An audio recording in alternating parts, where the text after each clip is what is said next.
Egaa jalqaba irratti jechuudha. Yeroo ammaa kana dhaloonni ammaa kuni waan hojjechaa jiru, waan godhaa jiru osoo adda baafatee gaariidha. Egaa viidiyoo Ruutaa fi Abirish nan laala. Garuu ana gammaa viidiyoo girri akkanaa irratti viidiyoo hojjedhu.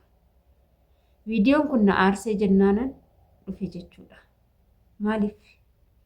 Maaliif si aarse jechuu dandeechu? Obboleettiin keenya kun har'a garaatti baatti. Waaqayyoon nagaan ishee haa eegu. Waaqayyoon nagaan lama ishee haa godhu. Viidiyoon har'a kalee gadhiisan irratti jechuudha. Haatiif abbaan ishee akka gara bultii isheetitti deebitu yeroo gorsanitti baay'een itti gammadeef. Egaa shama harka fuunee kabajamtootaa fi daawwattoota hordoftoota keenya. Nageenyi koo kan jaalalaa fi kabajaa bakkaa fi lafa jirtanitti isiniif haa baay'atu. Anis obboleettiin keessan bakkaa fi lafa jirutti Waaqayyoof galannaa ga'uu nagaa fayyaa kootidha. Egaa hordoftoota koo viidiyoo kanarratti jechuudha. Ani viidiyoo obboloota koo kana nan daawwadha malee viidiyoo kanarratti astaayitii siin kennu viidiyoo asirratti hojjedhu jechuudha. Garuu haa ta'u har'a immoo nan dirqame dhaloonni badaa jira. Dhaloonni maqaan badaa jira. Akkasumas immoo amantaadhaan wal qabsiisanii namoonni koomentii jalatti baay'inaan barreessan hedduutu jira. Kanatu na kakaasee viidiyoo kana akka irratti hojjedhu na taasise jechuudha. Innis maalidha hojjettanii suuraa na cinaatti argitan kanadha. Suuraan kun haadholiin keenya haala kanaanii miti kan nu da'an. Haadholiin keenya ulfa yeroo garaadhaa qaban ulfa isaanii sanuu yeroo mul'ate iyyuu gadi jedhu jechuudha. Gadi jedhu. Aguma fedhe gizeessuun tashaashaalus har'a ishii suuraa ka'uun amantaa keessas hin jiru. Amantaan isin ajaju. Dubartiin takka akkanatti akka barbaadde ta'us beebii shaawur jechuunis amantaa keessa hin jiru. Dhugaa dubbachuu amantaa kamuu keessa hin jiru. Abbootii amantaa feetan gaafachuu dandeessu. Kuni akka aadaatitti akka faashiniititti dhaloonni fide malee akka amantaa miti. Ni galee akka amantaa miti.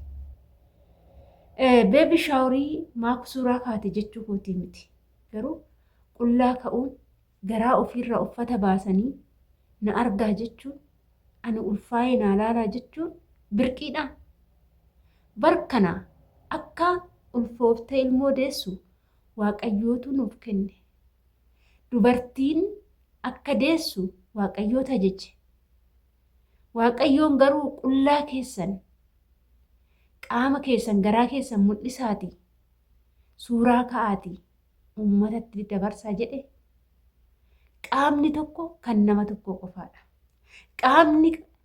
Qaamni dubartii tokko qaama nama tokko qofatti mul'achuu qaba. Innis abbaa manaa kee qofatti. Inni har'aati uummata kana guututti mul'iste kun abbaa manaa kee qofatu ilaaluu qaba. Uffata keecha mul'isuu dandeecha. Uffata uffattee beebii shaawurii suuraa kaatee agarsiisuu dandeessa.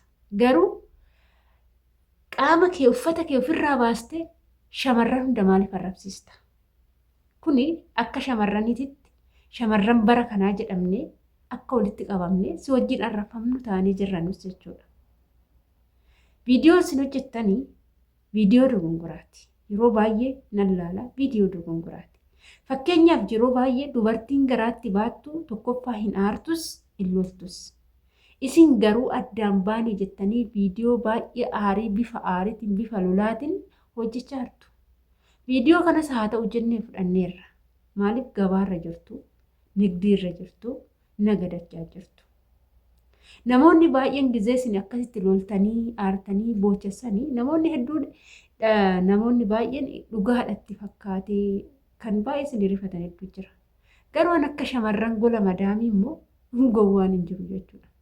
Warroota maallaqa bakka godhan wallaalani.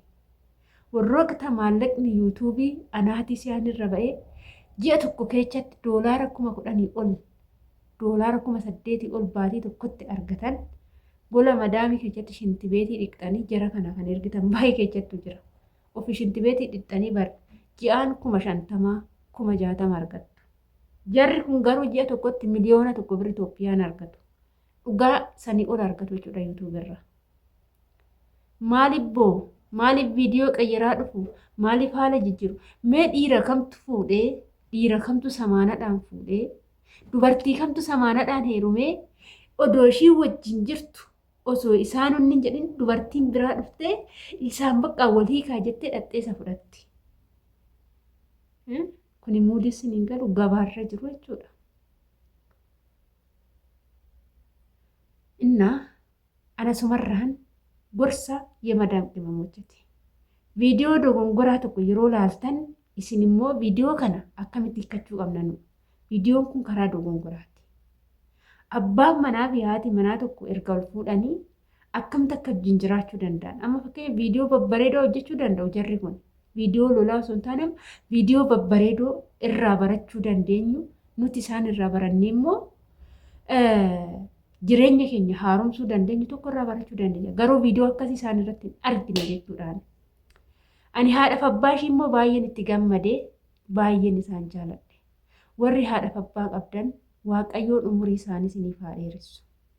Warra hin qabneef immoo Waaqayyoon lubbuu isaanii haa maaru.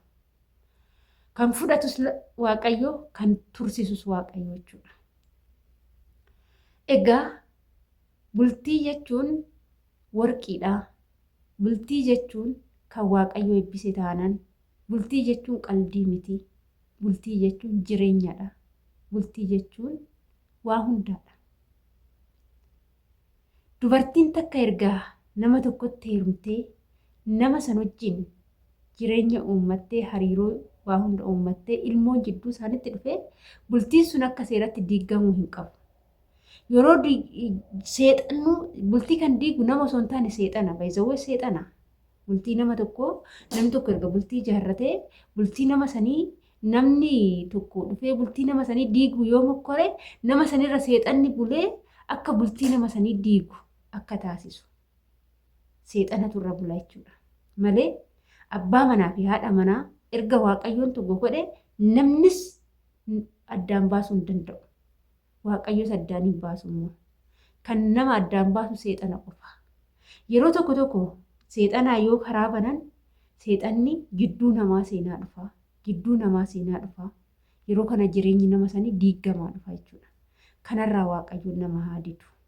Inna wantoota Waaqayyoon hin jaalanne, wantoota Waaqayyoon hin ajajnes yeroo goonu boru eecha dhandha.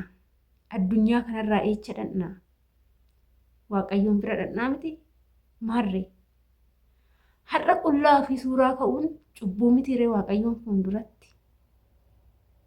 Waaqayyoon ni jaalataa hojii keenya kana.